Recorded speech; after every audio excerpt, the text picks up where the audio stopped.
Part 1. The Rain and the Stranger. It was the kind of rain that doesn't just fall, it clings. Every drop seemed to land on my skin and stay there, like the city was trying to drown me in slow motion. The streets glistened under the pale, flickering glow of street lamps. Puddles mirrored a world that felt upside down, distorted. And I was just another face among the crowd, head down, coat collar pulled high, rushing nowhere in particular. That afternoon, I wasn't supposed to be there. The meeting I had prepared for all week had been canceled at the last minute. My phone battery was almost dead. My umbrella had been stolen from the cafe 2 days ago. And my mood, well, let's just say the weather wasn't the only thing weighing heavy. I stopped under the awning of a closed bookstore, waiting for the traffic light to change. That's when I saw him. He was sitting on the curb, just beyond the edge of shelter, letting the rain soak through his thin hoodie. His hair was plastered to his forehead, and he was hunched over, hands cupped as if protecting something invisible. At first, I thought he was just another homeless man the city had forgotten about, and God knows, there were too many of them. But then, I noticed something. He wasn't asking for money.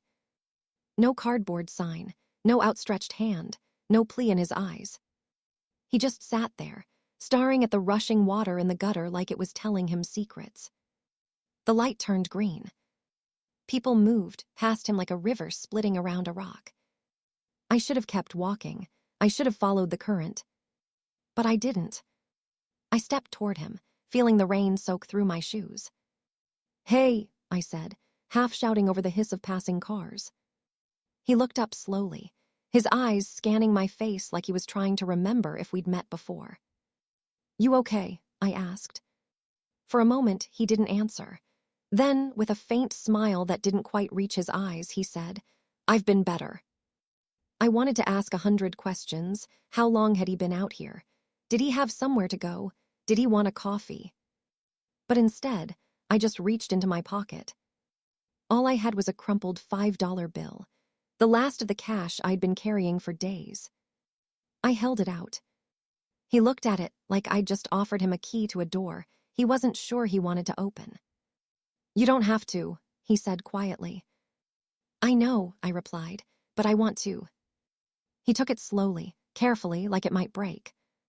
"Thank you," he said, and I swear his voice cracked just enough to make me wonder when was the last time anyone had looked him in the eyes and said anything without pity. The rain picked up again, heavier now. I nodded, turned, and kept walking. I didn't look back. If the story had ended there, it would have just been another fleeting moment in a city full of them. But it didn't end. That $5 was about to start something neither of us could have imagined. Something that would change my life, and his. Part 2, the letter. It was 3 weeks later when I found the envelope. A plain, white, unremarkable envelope slipped under my apartment door. My name was written in careful, almost shaky handwriting. Inside, there was a folded piece of paper and a single $5 bill. The note read, "You gave this to me on a rainy day. You didn't ask for anything in return. That day I hadn't eaten in 2 days. I bought a sandwich. It saved my life. I told myself that if I ever got back on my feet, I'd find you and give it back. I'm not fully there yet, but I'm trying. This is yours, thank you." No name, no contact information, just that. I stood there in the hallway, the hum of the radiator filling the silence, staring at the bill in my hand. It wasn't my $5 anymore, not really. It felt heavier now, like it carried the weight of something more than currency. How had he found me? And more importantly, what did he mean I'm trying?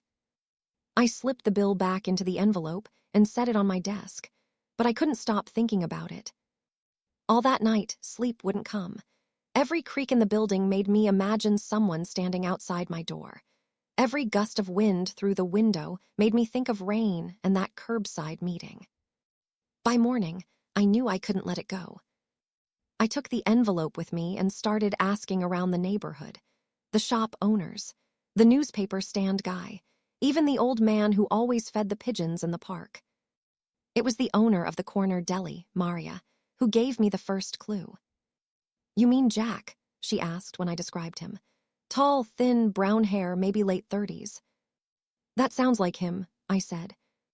He comes in sometimes, usually late at night, buys coffee, pays in change. Maria shrugged.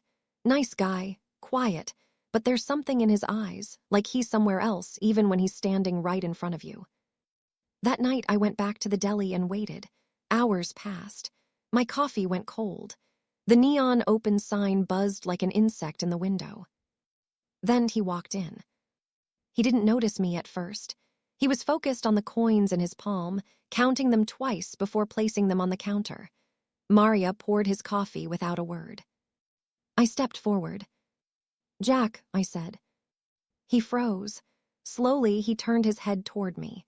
The moment he recognized me, I saw something shift in his expression, surprise, then hesitation, then something that looked almost like guilt. You found my note, he said quietly. I did, I replied. Why didn't you put your name on it? He gave a small, humorless smile. Because I wasn't sure you'd want to know it. I gestured to the corner booth. Can we talk? He hesitated, then nodded. What he told me that night was the first time I realized this story was bigger than $5. And it was the first time I understood that sometimes the people we pass on the street carry entire novels inside them. Part 3, Jack's story. Jack sat across from me, hands wrapped around the paper cup like it was the only source of warmth in his life. The steam curled up between us, blurring his face for a moment before disappearing into the stale air of the deli. I wasn't always like this, he began, his voice low. 3 years ago, I had a job, a place, a family. I was doing fine. Then my little girl got sick. He paused, looking down at the table. His fingers traced the rim of the coffee cup. She was 6, always smiling. Even when she had the flu, she'd still try to make everyone laugh. But this, it wasn't the flu. The way he said this sent a chill down my spine. They called it a rare autoimmune disorder, expensive treatment, long-term hospital care. Insurance covered some of it, but not enough. I sold my car. I sold everything. I worked double shifts, triple shifts, and still it wasn't enough. Jack's voice cracked. She died in my arms, and a week later the bank took my apartment, just like that. I went from having a life to surviving day by day. We sat in silence for a while. The hum of the refrigerator units filled the space between his words. I started sleeping at the shelter, then on the street when it filled up. People stop seeing you after a while. You become invisible. I remembered the rainy afternoon, how he hadn't asked for money, how he just sat there. So why me? I asked. Why return the $5? Jack looked up at me then, his eyes raw and unshielded. Because that day, I was thinking about ending it. The words hung in the air like a heavy fog. I hadn't eaten in 2 days. My body hurt. My mind hurt worse. I thought maybe it would be easier if I just stopped. He took a deep breath. But then you stopped. You looked at me. You didn't cross the street. You didn't avoid me. You gave me something, not the money, but the proof that maybe I still mattered to someone. Anyone. I swallowed hard, my throat tight. It was just $5, I whispered. It was everything, he said. That night, I walked home through the quiet streets with a strange heaviness in my chest. I kept thinking about how many people I passed every day without seeing them, really seeing them. And I knew this wasn't over. Part 4, a decision. The next morning, I couldn't focus on work. Jack's story kept replaying in my head. The image of him sitting in the rain, the note in the envelope, the quiet desperation in his voice. By lunch, I'd made a decision. I went back to the deli that evening, hoping to see him again. When he walked in, I stood up. I've been thinking, I said, and I want to help you. Jack frowned. You already did. I mean more than that. Look, I'm not rich, but maybe I can help you get back on your feet, a place to stay, a few job leads. He shook his head. I'm not a charity case. I'm not saying you are. I'm saying you're a person who deserves a second chance. Jack stared at me for a long moment, like he was searching for the catch. Then, slowly, he said, 1 week. You help me for 1 week. After that, I decide if it continues. It wasn't much, but it was a start. Part 5, The Discovery. Helping Jack started simply. I got him a room at a modest boarding house run by a retired couple I knew from the neighborhood. They didn't ask too many questions, just nodded and handed me a spare key. I bought him some clothes, nothing fancy, just enough so he could walk into a job interview without being judged before he said a word. For the first few days, things felt good. We meet for coffee each morning, talk about potential jobs, fill out applications. He was quieter than most people, but when he laughed, it was real, not the guarded, polite chuckle I'd seen on him before. On the 4th day, I stopped by the boarding house unannounced, thinking I'd surprise him with lunch. That's when I noticed the door to his room was slightly ajar. I knocked, then stepped inside. The room was tidy, bed-made, clothes folded neatly. But there was something on the desk that caught my eye, a worn leather wallet. It looked far too nice for someone who'd been living on the street. Curiosity got the better of me. I picked it up and flipped it open. Inside was an ID card, not in the name of Jack. The photo was him, younger, cleaner shaven, but the name read Daniel Carter. My pulse quickened. Underneath the ID was a folded slip of paper. I unfolded it and froze. It was a printed news article. The headline read, "Local accountant suspected in embezzlement scheme, disappears before trial." The date was from 2 years ago. And the grainy photo was Jack, or Daniel. I heard footsteps in the hallway and quickly set the wallet back where it had been. Jack, or Daniel, stepped in, holding a paper bag of groceries. He stopped when he saw me. "What are you doing here?" he asked, his tone sharper than I'd ever heard. "I thought I'd bring lunch," I said. His eyes darted to the desk, then back to me. He set the groceries down slowly. "You went through my stuff." I didn't answer right away. "Is your name even Jack?" His jaw tightened. "Not anymore." For a long moment, we just stared at each other. Finally, he said, "I didn't take the money, I was framed. But when you're poor with no one to back you up, the system doesn't care. I ran, changed my name, disappeared." I wanted to believe him. But I'd also just learned that the man I'd been helping wasn't who he said he was. That night, I lay awake, torn between two truths. The man I met in the rain had needed help. And the man sitting across from me now might be a criminal. Part 6, The Choice. The next morning, I almost didn't go to meet him. But something in me, maybe stubbornness, maybe hope, pushed me out the door. He was already at the deli, sipping coffee. "I know what you saw," he said as I sat down, "and I know you're wondering if I deserve your help." I didn't answer. "Here's the thing," he continued. "That $5 you gave me, it didn't just buy a sandwich. It reminded me that maybe there was still a way to be the man I used to be. Not Daniel Carter, the accused criminal. Not Jack the homeless guy. Just me." He leaned forward. "I want to tell you everything, but you have to promise me you'll listen before you decide what to do." So I listened. And his story, the whole story, was even more tangled than I expected. Part 7, The Whole Story. Daniel's voice was steady, but there was a tightness in it, the kind you hear when someone is telling the truth, but reliving it hurts. "I was an accountant at a mid-sized firm," he began. "Nothing glamorous, but I was good at it. I kept my head down, did the work, went home to my wife and daughter. Then one day, I spotted something transfers that didn't make sense. Large sums being moved into private accounts.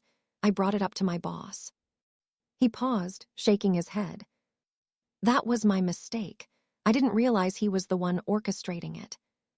The next few weeks were a blur in his memory, late-night calls, meetings behind closed doors, subtle threats. Then one morning, the police came to his office. They had evidence, bank statements, emails, all pointing to him. "They built the perfect case," Daniel said. "I tried to fight it, but every door I knocked on was locked. And then my daughter, she got sick. I couldn't be in court and in the hospital at the same time, so I chose her." He swallowed hard. his gaze fixed on the table.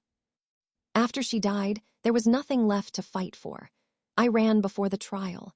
Figured prison wouldn't bring her back, and I couldn't take losing my freedom on top of losing her. I wanted to poke holes in his story, but it all came out with a kind of exhausted honesty that was hard to fake. "Why not clear your name now?" I asked. "Because the people who set me up, they're still out there, and they're not the kind who forgive loose ends." Then his eyes shifted, scanning the deli windows. For the first time since I'd known him, I saw fear, sharp and immediate, flash across his face. "What is it?" I asked. He leaned in, voice barely above a whisper. "I think they've found me." Part 8, The Man in the Coat. I turned to look out the window. Across the street, under the awning of a convenience store, stood a man in a dark coat and baseball cap. He wasn't doing anything, just watching. Not the street. Us. Daniel's hand tightened around his coffee cup. "He's been tailing me for 3 days," he murmured. The man in the coat didn't move, didn't fidget, just stood there like a shadow that had grown eyes. "What does he want?" I asked. "Probably to make sure I disappear, permanently," Daniel said. My chest tightened. The whole thing felt surreal. A few weeks ago, I'd handed this man $5 in the rain. Now we were sitting here talking about someone possibly wanting him dead. "Come on," I said. "We're leaving." We slipped out the back of the deli, cutting through an alley that smelled of damp cardboard and stale grease. Daniel kept glancing over his shoulder. My own heartbeat was pounding in my ears.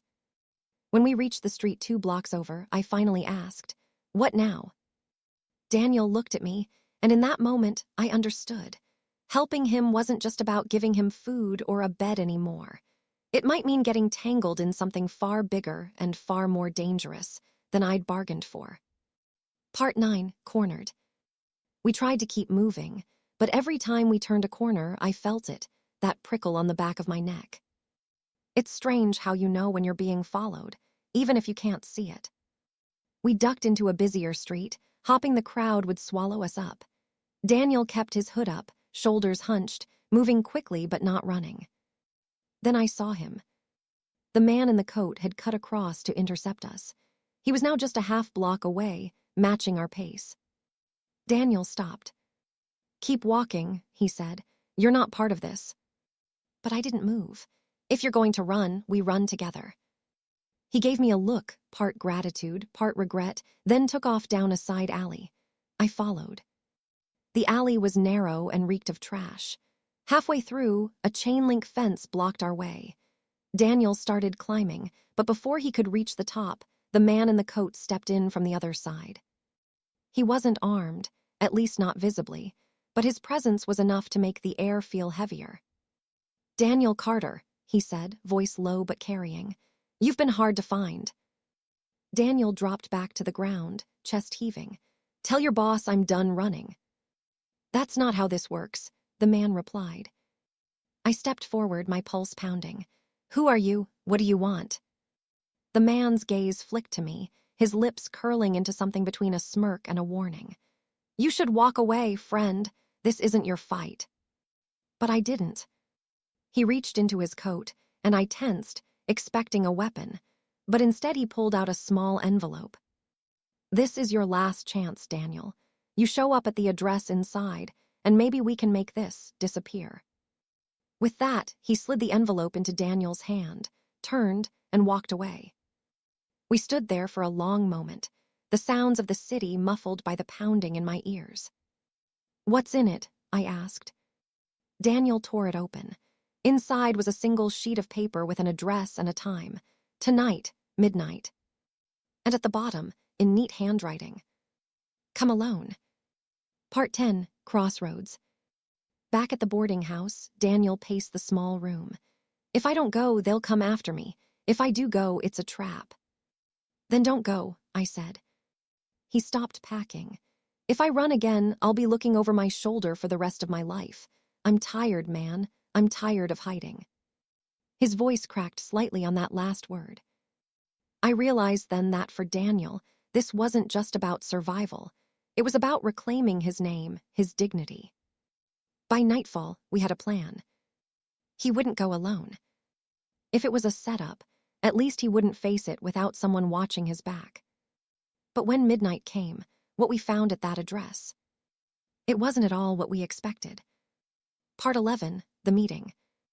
The address led us to the edge of the industrial district, a stretch of warehouses that looked half abandoned. Streetlights flickered, casting long, uneasy shadows. We approached the building listed on the paper. A single door, no sign, no windows lit. Daniel glanced at me. "You stay hidden. If I don't come out in 10 minutes. He didn't finish the sentence. I watched from the corner as he stepped inside. The door closed with a metallic thud that seemed louder than it should have. I counted the seconds. At exactly 3 minutes, a figure emerged from the shadows behind me. Not the man in the coat. A woman, mid-40s, sharp eyes, wearing a tailored jacket that didn't fit the neighborhood at all. "You're the one who's been helping him," she said quietly. "Who are you?" I asked, stepping back. "I'm the reason he's still alive." Before I could respond, the door to the warehouse opened. Daniel came out, not dragged, not threatened, but walking calmly beside the man in the coat. And they were smiling. "Okay," I said, stepping forward. "What the hell is going on?" Daniel looked almost sheepish. "They're not here to kill me." The woman spoke. "Mr. Carter was telling the truth about being framed. We've been tracking the people behind it. He's a witness we need, but he's been too scared to trust anyone, so he ran from us too." I blinked. "You're cops." She shook her head. "Not exactly. Think of us as the people who catch the ones cops can't touch." The man in the coat handed me a small card. No name, just a number. "We need him to testify," he said. "But once he does, there's no going back." Daniel's smile faded. "Which means I'll never be able to walk down a street without wondering who's behind me." The woman stepped closer. "Or it means you finally get to stop running. It's your choice."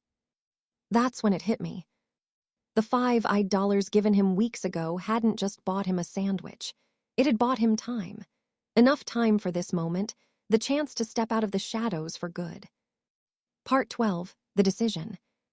We walked away from the warehouse in silence. The city felt different, heavier somehow, like the air was holding its breath. When we reached the boarding house, Daniel stopped. "If I do this, I'll need to disappear again. New name, new place, I can't tell you where I'm going." I nodded, throat tight. "Then let me buy you one last coffee before you vanish." He smiled. "Deal." The next morning, we sat at our usual table in the deli. The rain was falling again, just like the day we met. When we stood to leave, he reached into his pocket and pressed something into my hand. It was a $5 bill. "Consider it a down payment," he said.